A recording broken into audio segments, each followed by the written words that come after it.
the scooter receipt he couldn't delete. The night the Riverwalk knew our names. The receipt appeared like a dare inside my shared inbox. Subject line cheerful as if it were trying to cover for itself. Rider receipt 12.8 miles 9:69:52 p.m. Location Riverwalk Dock. Rider Owen. Paid with shared wallet. I read it twice because numbers have a way of being kinder when you misread them. Then I read the line that decided to be a problem. Trip started 9:16 p.m. Scooter unlocked at Dock C. Drop off at Dock F. Note. Stopped for 16 minutes private stop.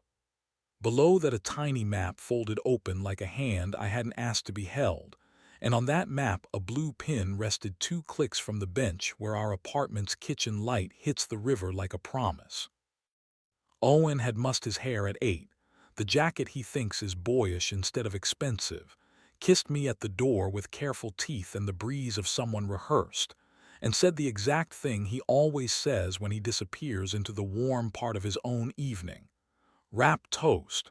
Notes with Milo. Don't wait. Milo is sound. He has the kind of face that believes in quiet and the hands of a man who knows how to stop microphones from lying. He'd left his keys in the bowl like a confession, and the oven's cinnamon thing sighed warm in the corner. I should have done the sensible thing, closed the receipt as a false positive and walked into the living room where good songs forgive yesterday. Instead, I pressed the little link that lets math tell you the rest of the night. The map zoomed and bled, and then the map pointed at a tiny rectangle labeled River Dock F and highlighted an icon, benches. A circled time read 9:32:9:48. The private stop had duration stamped like a promise.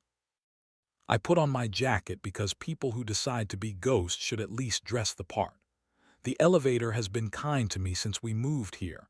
It forgave the rest of me for reminding it of how often I use it at odd hours. The Riverwalk smelled of fried bread and city patience. The lights were the color of negotiation, soft, deliberate. People who don't understand relationships call nights like this complicated. We call them open chords that keep asking if they could be the whole song. I walked steps in a direction that translated inbox into metric. Dock C had scooters stacked like honest mistakes. Dock F sat like a witness. On the bench, 2 shadows had the kind of closeness that comes pre-annotated. That is, a shoulder leaning into another shoulder with the sort of familiarity you buy years to pretend to inherit. For a second, my brain tried to make us all actors, and then the rawness of human life intervened. There were 2 jackets, one more expensive than the other, a pair of sneakers, a hand that moved like it had been given directions. I didn't want to be a headline. I wanted to be the husband who could be patient. But patience has a tipping point. "You're early," Owen said when he saw me, the use of my name a small thing like a receipt. He hadn't made more noise than necessary. There was a faint gloss at the corner of his mouth, the guilty shine of someone who walked close to something bright and wanted to say it didn't sing. Milo, taller, restless-limbed, face that learns to listen to music in people, stood like a man who had learned the economy of not apologizing for existing. He lifted his head as if studying a map, then looked at my jacket, and gave the kind of tiny nod people give when they've seen this film before, and decided not to be violent about the plot. "Ben," Milo said, my name with the courtesy of a person who cares about nouns. He offered his hand because politeness is a muscle people can flex when they want to be seen as feasible. I could have said the funeral things, name the betrayal carefully, give the specific minute its paragraph. I could have chosen rhetoric as a weapon and used it. I didn't. I wanted to ask how it felt to be the person who took up other people's missing hours. I wanted to know if the private stop was a thing that could go the distance against trust. "What is this?" I asked. No theatrics. I held the phone up like evidence, the blue pin like a star that had grown teeth overnight. Owen's mouth did that exact thing men do when they try to fit a truth into an old shirt. "It wasn't like that," he said. There was a thing with the scooter. Milo's scooter had an error code. He asked me to meet him. I said I would. I sat with him on the bench. We talked. It was nothing. It was a pause. 16 minutes, I said. Numbers have edges. Milo looked at me. He smelled of stage and coffee, the low kind of cologne people who work with sound pretend won't be noticed. "Ben," he said. I called him afterward. I told him I was sorry if it looked like anything. I didn't mean to. "You didn't mean to," I echoed. "And he didn't mean to hop on a scooter with your error code and park himself within texting distance.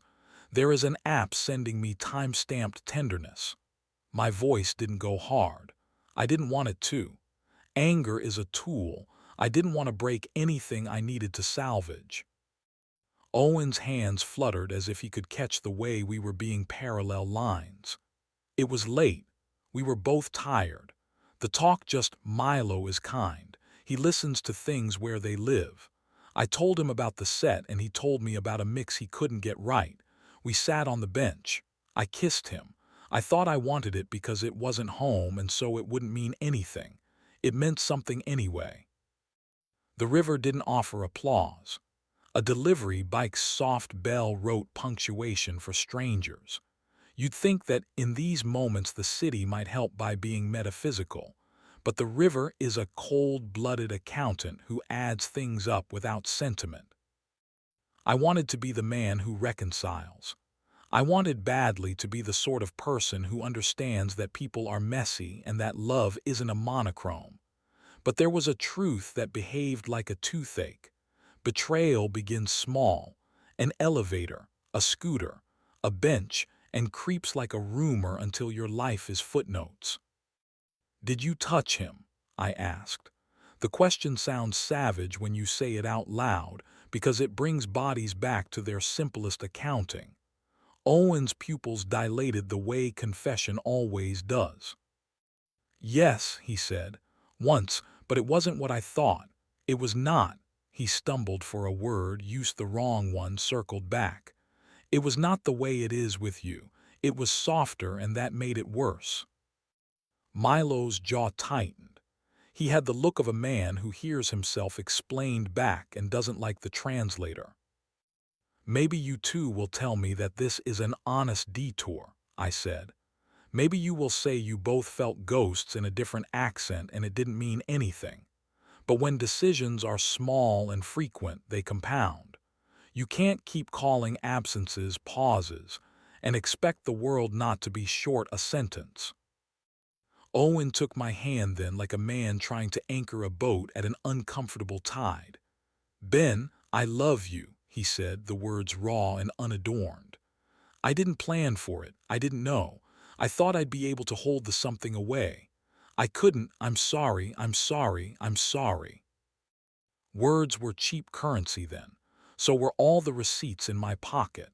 The map had already done its job. It had returned the night like a bill. The bench had been paid for in minutes and a kiss. I could have told him to leave, to tidy his jacket and take his jacketed life elsewhere. Maybe that would have been easier. Maybe that would have solved the moral algebra by subtraction. Instead, I sat down on the bench he and Milo had used and felt the wood claim my weight. Sitting means a person is making a decision not to be a headline. It is a stubborn, slow thing. We sat there under lamps that believed their light was tender, and the river's murmur told time to go on without being cheesy. Milo stood back like he was full of the decency you cultivate when you realize you are the third wheel in a story you didn't audition for. "It was a mistake," Milo said finally, because he couldn't help being honest in his own voice. "I didn't plan anything. I thought it was a conversation. When I realized he gestured toward Owen and coughed like an apology. I left. I didn't want to be the person who helps make something break." "I didn't want you to leave," Owen said, voice small. "But you did the only thing that mattered." We sat for a long time. the kind of long that a river practices well. Finally, I asked the question I had been stowing for when I thought I might need to be brave. Do you want to come home? Owen's answer was immediate. Yes. Do you want to make this right? His hands were suddenly my map.